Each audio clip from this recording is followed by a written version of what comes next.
Allez, on a suivi ce week-end, hein, mon cher Moussa Mouissila, les cas de viol. On en parle encore ce matin, mon cher Moussa Mouissila, parce que j'ai vu dans votre JT, comment peut-on expliquer, évidemment, je ne vais pas dire de recrudescence, parce que tous les jours on en vit de toute façon maintenant. Ça devient assez grave, parce que je trouve qu'il y a un problème. Si ces cas se multiplient et que ça veut dire que ça nous amène à nous poser une question. Est-ce que l'arsenal juridique que nous avons est assez puissant, est assez fort pour amener tous ceux qui ont ce genre d'intention à refréner un peu leurs ardeurs? Est-ce que juridiquement nous avons tout ce qu'il nous faut comme outil pour essayer d'éradiquer complètement ce crime dans notre pays? Je trouve que soit nous avons un problème au niveau de l'arsenal juridique, ou bien nous avons un problème au niveau de l'application de ce que nous disent les textes de loi en la matière. Justement. Parce que si, à ce niveau, je pense que si les choses étaient beaucoup plus coriaces, on aurait quand même réussi à freiner un tout petit peu les envies torrides de ces criminels. Mais il n'en est absolument rien. Le crime lié donc au viol continue de plus belle, et ceux qui touchent, ce sont des anges, des candides, donc qui n'ont absolument pas connaissance du bien ou du mal, qui sont souvent les pauvres victimes. Voilà, on va revenir dans un instant, Moussa, il faut le rappeler. Une fille âgée d'environ 16 ans donc vient d'accoucher d'une fillette avant donc de l'étrangler donc à mort. Il faut le rappeler, ça s'est passé ce week-end à Conakry. Elle a été interpellée, elle reçoit donc le soin intensif du côté du centre médical de Matam. Les faits se sont déroulés donc ce vendredi à Kisoso dans la commune de Matoto, à Kapororaï. C'est un viol sur mineur qui a abouti donc à une grossesse. Mamadou Kalisso a mené évidemment cette enquête. Regardez et on revient. Elle donne naissance à une fille et la tue en complicité avec une de ses amies. Le corps du bébé a été jeté sous le pont qui sépare Kisoso et Anta. C'est là où elles ont été interpellées. La nourrice est alitée actuellement au CMC de Matam. Compte tenu de tout ce qui s'est passé, elle a perdu assez de sang. Constatant ces faits, nous tout de suite on l'a prise d'urgence pour l'envoyer au CMC de Matam. De ce côté, c'est là il faut saluer vraiment la promptitude des médecins. Et les médecins nous ont reçus et tout de suite les soins ont commencé. Ils nous ont demandé d'envoyer du sang. Lorsque les médecins vont nous rassurer que c'est stabilisé, on va procéder à son audition, voir quelles sont les raisons réelles qui l'ont motivé à commettre cet acte. Ses parents interrogés affirment qu'ils ne savaient pas que leur fille était enceinte. Cela relance la question sur l'éducation sexuelle et le tabou qui l'entoure. Ce défenseur des droits humains suit le dossier et réclame justice. Si elle nous donnait cet enfant, on pouvait mettre cet enfant à l'internat pour que cet enfant bénéficie de ses droits. Mais vu que cet enfant a été tué, donc c'est un crime et nous condamnons les crimes. Donc nous allons poursuivre le dossier à la justice. De l'infanticide, on passe à un viol sur mineur qui a abouti à une grossesse. Le crime a eu lieu à Kapororaï, dans la commune de Ratoma. Le présumé violeur, âgé de 45 ans, dit avoir agi sous l'influence de Satan. La victime est sa fille adoptive. D'après les résultats de l'échographie, elle attend des jumeaux. L'échographie démontre que c'est des deux jumeaux. Et la fille n'a que 16 ans. La fille est très très affaiblie. Donc s'il n'y a pas un suivi, c'est très difficile. Mais nous, par la qualification, vraiment, nous, les officiers de police judiciaire, nous disons que viol sur mineur. Mais le côté de l'inceste, ça reste à désirer. C'est l'appréciation sera donnée par M. le procureur de la République. Le présumé violeur, qui est charlatan, a été déféré devant le parquet de Dixine. Depuis l'installation de cette brigade, il y a 5 mois, près de 20 dossiers de viols sur mineurs ont été traités, sans compter les abandons d'enfants, les violences conjugales. Seul bémol, la brigade est sous-équipée. Les journalistes accoucheurs de vérités diverses, pertinents et rusés, sans langue de bois, cultivés, nécessaires pour des journalistes. Les grandes gueules, des personnalités acquises par le travail, ce qui leur donne poids et légitimité à interviewer tout le monde. L'épopée des grandes gueules ou le socle de la liberté d'expression en Guinée depuis plus de 10 ans. Cher Moussa, un reportage de Mamadou Kalisso et de Lamine Silla. Tout à fait. Je trouve qu'il y a quand même lieu de mentionner que les réformes entreprises entamées par le haut commandement de la gendarmerie au niveau de certaines brigades portent un tout petit peu fruit. Nous avons des officiers de police judiciaire qui sont vraiment bien, qui ont la tête sur les épaules, parce que sortis des universités, la formation, j'ai un peu suivi cela, la sélection n'a pas été du tout facile. Il fallait vraiment répondre à certains critères, tant physiques qu'intellectuels, et ça porte fruit parce que les enquêtes qui sont menées sur le terrain, surtout pour les cas liés au crime, au viol, ce sont des enquêtes qui sont menées quand même des mains de maître. Je pense que c'est quand même quelque chose à féliciter. Ensuite, moi, je trouve que Satan est responsable de beaucoup de choses dans ce monde. Satan, il est coupable de tout.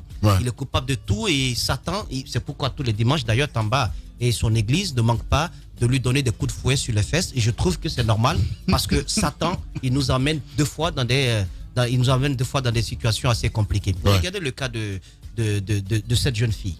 Non seulement vous êtes charlatan, donc vous vendez des illusions, vous vendez des rêves que vous n'avez pas vous-même.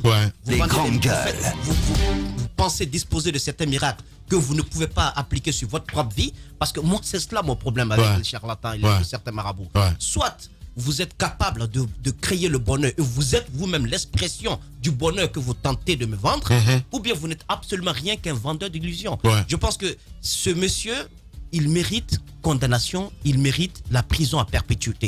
Et moi, je voudrais qu'au niveau que le nouveau Parlement se penche sur cette question. Le projet fait son travail. Les officiers de police judiciaire font leur travail. Les parents, c'est vrai qu'il y a le poids du silence, il y a le poids de la société et quelquefois le poids de la religion, parce qu'on amène souvent les familles pour des raisons liées à la dignité, pour des raisons liées comment on appelle, pour des raisons liées donc à l'honorabilité de certaines familles, on amène souvent les victimes à ne pas mettre sur la place publique certains cas de viol. Mais il faudrait qu'on renforce notre arsenal juridique et qu'on soit intransigeant là-dessus. Et ça doit passer par l'Assemblée nationale. Toute personne coupable de viol et donc admis qu'il est violeur parce qu'il y a eu une enquête et l'enquête a abouti à sa culpabilité, mais toute personne donc coupable de cela doit rester en prison jusqu'à la fin de ses jours. Il faudrait que l'arsenal juridique soit renforcé. C'est bien. Tu touches le doigt en fait à un problème, parce que ce matin, moi j'ai écouté les auditeurs, tous qui sont intervenus disaient la justice, parce qu'on a pris le cas de ce que vous dénoncez ici à une semaine de Yimbaya. Voilà. Ben pour l'instant, c'est silence radio, on ne comprend pas. Par exemple, pour ce cas, c'est un jeune, on nous apprend qu'il est mineur. D'accord, il est mineur. Il a été confié. Il y a un tribunal pour enfants. Un mineur qui viole. Bon, il y a un tribunal pour enfants ça se fait. Il y a un tribunal pour enfants, donc pour des cas comme ça spécifiques, ce sont des enfants, on les appelle même pas des détenus, ce sont des enfants en conflit avec la loi. Les grandes gueules.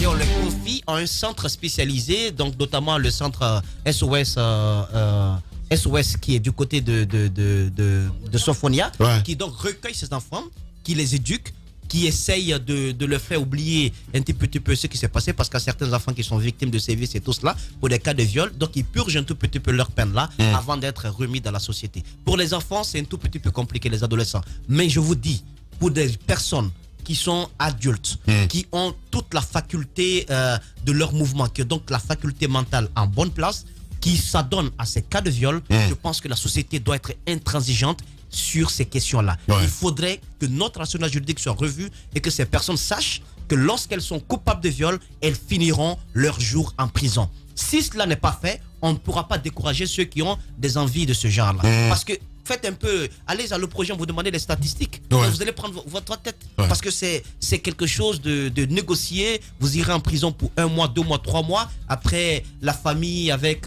l'intervention de certaines notabilités, on réussira toujours à dire la famille a retiré sa plainte et tout cela. Mais quand on condamne au nom de la société. La famille ne peut pas, ne doit pas venir intervenir, même si elle retire sa plainte. Il faudrait que l'on le sache. Si on ne le fait pas, les viols ont de beaux jours devant eux. Ça continue à progresser. Mon cher Tamba, les auditeurs qui pointent du doigt la justice. La justice, mais à mon avis, la question est plus complexe que cela. Complexe. Oui, absolument. Je pense qu'il y a beaucoup de tenants à devoir intégrer dans la prise en charge de ces cas de viol, mais de ces cas de violence basés sur le genre plus globalement.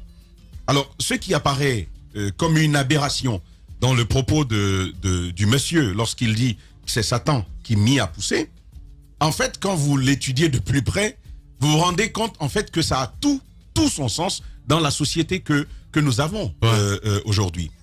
On tue, par exemple, la situation des albinos. Il y a pas mal de sacrifices autour d'eux. Mais même ces personnes qui se distinguent dans la société, qui réussissent à faire leur petit bonhomme de chemin et à se faire entendre, parfois leur vie est menacée du fait de ces pratiques rituelles et sacrificielles. Ça existe dans notre pays, ce charlatanisme, ce fétichisme. Ça fait finalement que tous ceux qui ont... ça fait finalement que les hommes eux-mêmes perdent un peu de leur humanité, se plient à des desseins que personne... à des desseins occultes, je dirais. Finalement, on ne comprend pas les logiques du tout.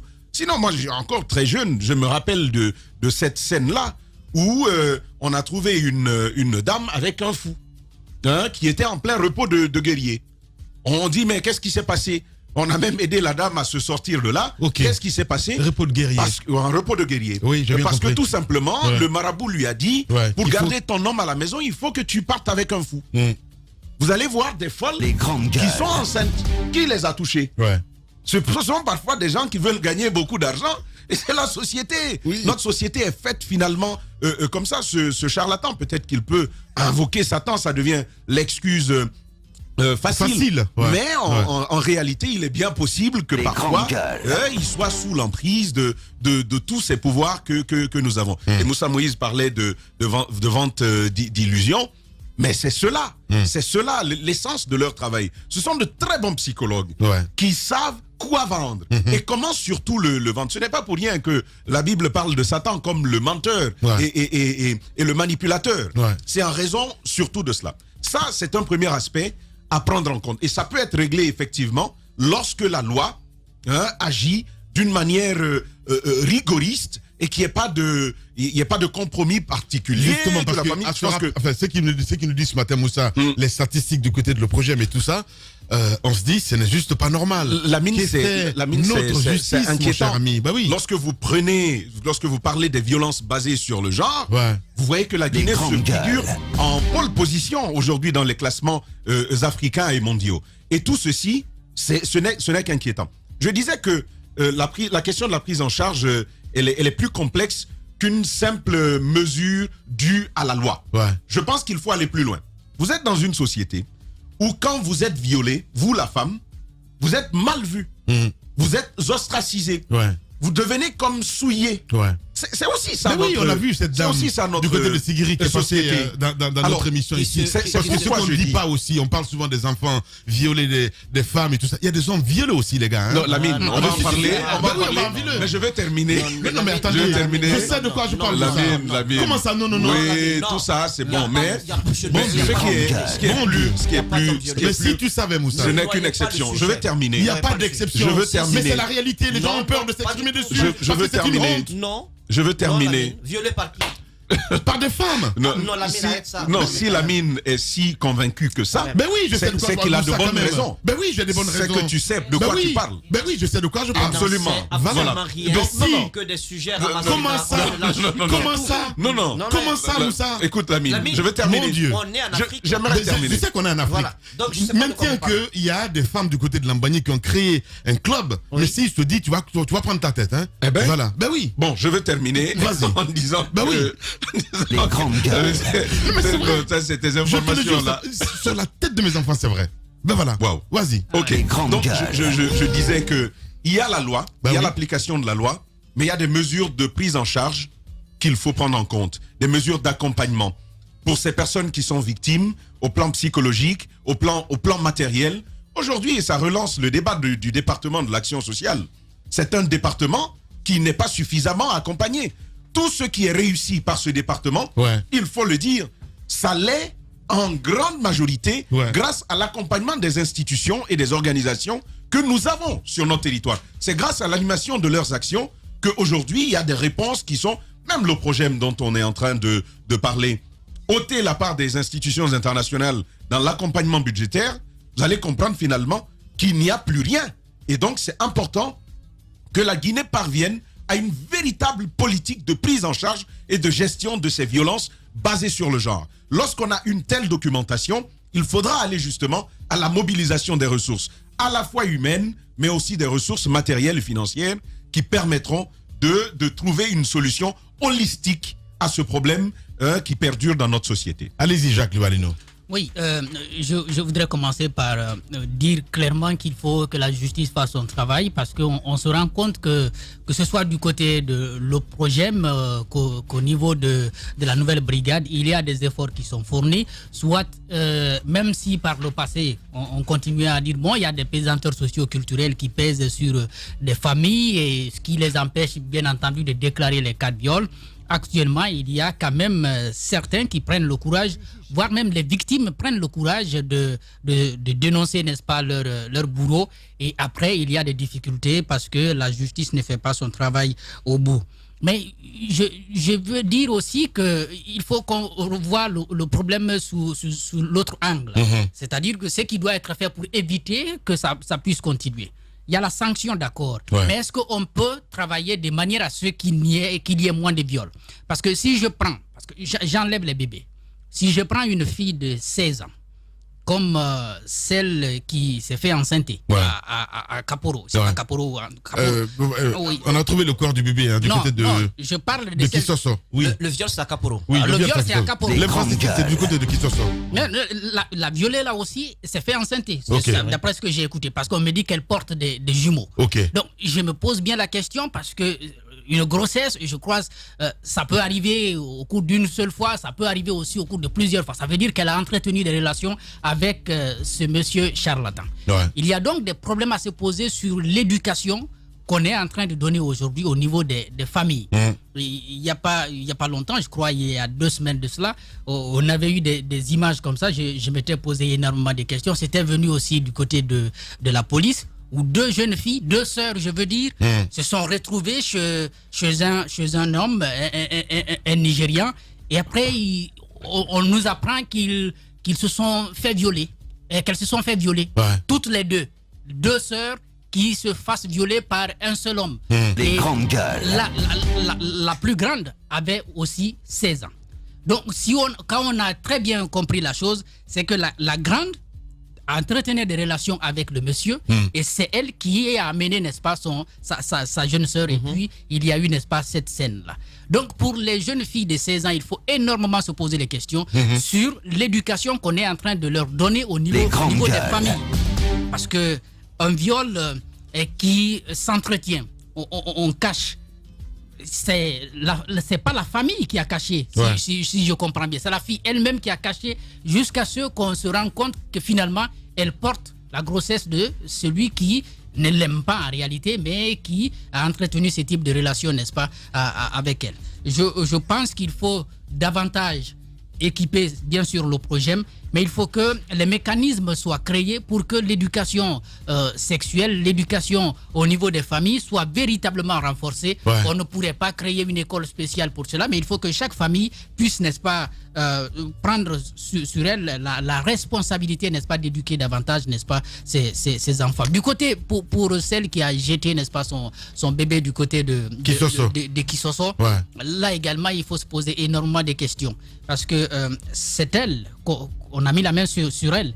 Il faut qu'elle ait le courage de dénoncer quand même celui qui est auteur de cette grossesse. Parce qu'apparemment, ses parents ne savaient même pas du tout qu'elle était enceinte. C'est là c'est ce que j'apprends. En fait, elle a eu peur de la réaction de son environnement, c'est ça. De la réaction de la famille, et puis peut-être, qui sait, peut-être l'homme n'a pas voulu prendre la responsabilité. Donc il faut qu'on puisse dialoguer avec elle pour qu'elle puisse, pourquoi pas, donner le nom, n'est-ce pas, de celui qui est auteur de cette grossesse. Ça peut aider. Voilà, une phrase vers la Tamba. Une phrase. La justice. Je parle de la vraie justice. Elle a le don les grandes de réparer certains torts. Elle a le don de façonner les comportements. La preuve, c'est que nous avons quand même réussi à adopter un certain nombre de comportements liés à la lutte contre la Covid-19 parce qu'il y a une loi, il y a un décret qui a été pris dans ce sens qui nous oblige à le faire. Il faut que la justice soit le fer de lance du combat contre ces cas de viol. Ensuite, n'oublions pas une chose.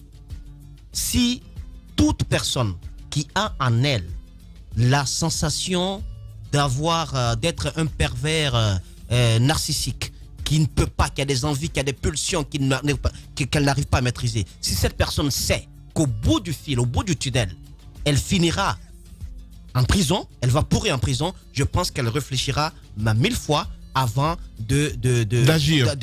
Voilà, de faire descendre la braquette. Bien.